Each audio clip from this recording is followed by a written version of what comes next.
Thank you so much. This is Joyce Manor. We are having a great time at Coachella. I know you guys have never been. No, it's our first time. You should be so scared. Scared? It is it'll take you a month to recover from Coachella because it's sensory overload. There's just a lot going on, and there's like grown men in tutus, and you're like, why? What is happening? It takes me a month to recover from like the grocery store, so I imagine then the next 10 years, your ass is about to get done, kicked then.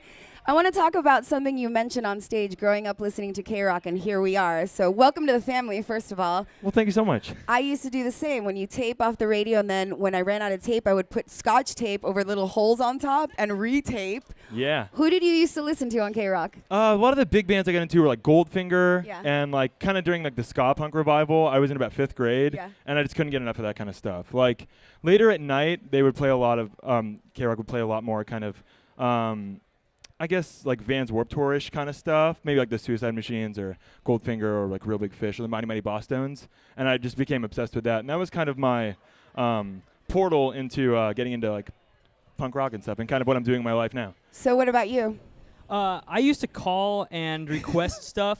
On KROQ? Yeah, I used to call KROQ and request stuff, but it was like stuff I already had on CD. I just wanted to hear it on the radio. Did you want to hear your voice yeah, on the and radio? I would wait for, not even my voice, just the song. Okay. And I would wait for like hours for them to play like. I used to do the same thing, even though I owned the song. I was like, there's something about getting it on the radio and knowing that means you so requested much. it. And you did that. It made you feel like powerful.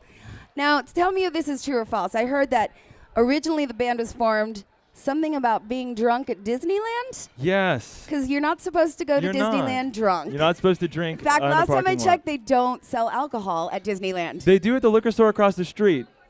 Yeah, you guys, we're talking about Disneyland, not California Adventure. Liquor store across the street did, and it was the first place I ever saw an malt liquor energy drink, like Four Loko or Juice or any of those kind of things. And I bought Juice not really knowing what it was. I was like, oh, well, it says it has alcohol. Man, looks fruity. This will be fine. So it's kind of healthy, And so too. it was a very wild Disneyland trip. I feel like you might have been underage when this happened. No, I wasn't. I had just turned 21. Chase, however, the guitar player who we started the band, was 17. What? You got him drunk and at I was Disneyland like, at 17? Man, I got a 17-year-old kid drunk. Wow, And I was like, do you want to be in a have band with me? You're going to have to live with that. So you decided what? Were you in line for Space Mountain when you were like, hey, man, let's form a band and then go get another beer? We were pre-gaming in the car and talking about music, and I was like, man, this kid is the real deal. This kid, like, he was earnest and just kind of unabashed about what he liked, and I was like, man, you don't really meet people like this every day.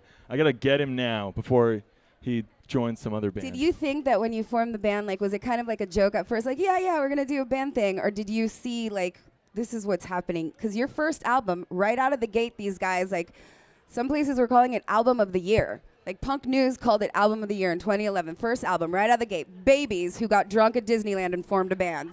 Dreams do happen. Did you ever think Drunk Babies? Drunk Babies. That's the next band. That's your side project. I'm really working on my just self-esteem in general, but especially at that point, my self-esteem was not. No, I never really thought this kind of thing would be happening. Okay, no. So what was your first gig? First gig. What was the first gig? I played I joined the band like a year and a half later, so I'm not the person Joyce to ask. Manor's first gig was actually at a it was like a demo for a skate video. And we played to nobody, and then some of our friends got there late, so we played again just for like 3 friends in a closet.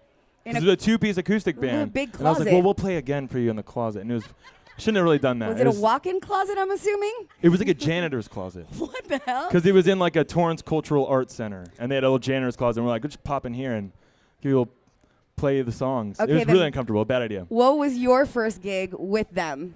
It was either December 2009 or January 2010. Not specific or anything. It was at a gay bar in downtown Riverside. These are the best. I just want to go on tour with you. Like so you played at a gay bar in downtown where? Riverside, Oh, California. I thought you said Called Texas the for some Menagerie. reason. Okay. Cool bar. What was the reaction like? It's great. Yeah? Yeah, I mean, it was a lot of just kind of like local punk scene, and then patrons of the bar as well, and got drinks bought for us and the whole deal. It was great. Dude, that's awesome. So let's talk about Never Hungover Again. I'm detecting a theme here. Drunk at Disneyland, Never Hungover Again.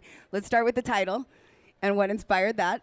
My friend Chris said it. He said neverhungoveragain.com, and I was just like, that's the album title. I don't know why. I just liked it. No, I love it so much. And I took off the .com, but I just like that. To me, it's just about.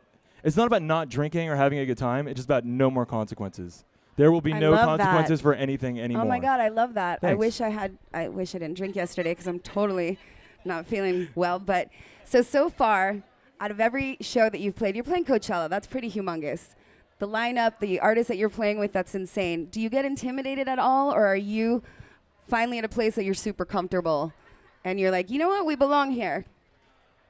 Yeah, I would say the former. Okay. Very intimidated. Okay. It's the most, I would say, validating and like real thing we've done. Like my grandma knows what Coachella is. Yeah, She's like, isn't oh yeah, it they do weird? the festival, and the dad's like, yeah, I've heard of that. My grandma knows what that is. Yeah, that's so strange. My dad's like, you be careful at Coachella. And Yeah. I was like, you're just saying Coachella is weird, Dad. Never say that again. Yeah. And so it's very validating and very cool. It's like, oh yeah, no big deal, Grandma. I'm just going to play. I'm not actually wasting my life as much as you might think. Did your families give you a hard time when you said we're going to be in a band and that's just what's going to happen? Not really, no. I'm playing that up. You know, your family worries about you, and they want you to. My mom really wanted me to go to school, and I never did that. But now she's very proud and very supportive. I'm very happy that I'm doing what I want to be doing. But you know, she's also a good mom and didn't want me to not go to school. School isn't for everybody. It's true. Cascade was here earlier, and he was saying, I went to school, but I knew that I didn't want to do anything real. Yeah. And he just followed his dream, which is awesome. But what kind of parent says like, don't do college. Just give the band a no shot. parent in don't the world. If you don't want to do college, know. don't do college. Yeah, that's no parent that I know. So on your bucket list of things you want to do, or like one venue you want to play, or a festival, what would it be like to make you feel like, oh my God, this is actually my life, besides Coachella? We had two. Initially, I've always wanted to have like put out vinyl. I always wanted to have like someone invest in my stupid band and actually put it on vinyl, and that happened. And then we also really wanted to go to Japan, and we got to do that. So we've basically done everything. The only thing now is it would be cool to open for like an arena band, like for Green Day or like Taylor Swift. Or how about it would be really cool to be the arena band? Let's like shoot for the stars here. Yeah, well let's shoot for like I don't know. let's take let's it shoot slow. for the top of the Toys R Us. It's been an honor, and I love that you grew up listening to KROQ, and now you're here. And so magical things happen, and you're playing Coachella, and you deserve it. And everything that people say about you, like they get so giddy, but critics who I don't really listen to love you. And it's a couple of guys that started a band drunk at Disneyland. That is awesome. It's so flattering. Thank you so very much. Joyce Manor playing Coachella for their first time. Hey, what did I tell you? If you go to the festival grounds, you have to have Spicy Pie Pizza. There you go. Thank you guys so much.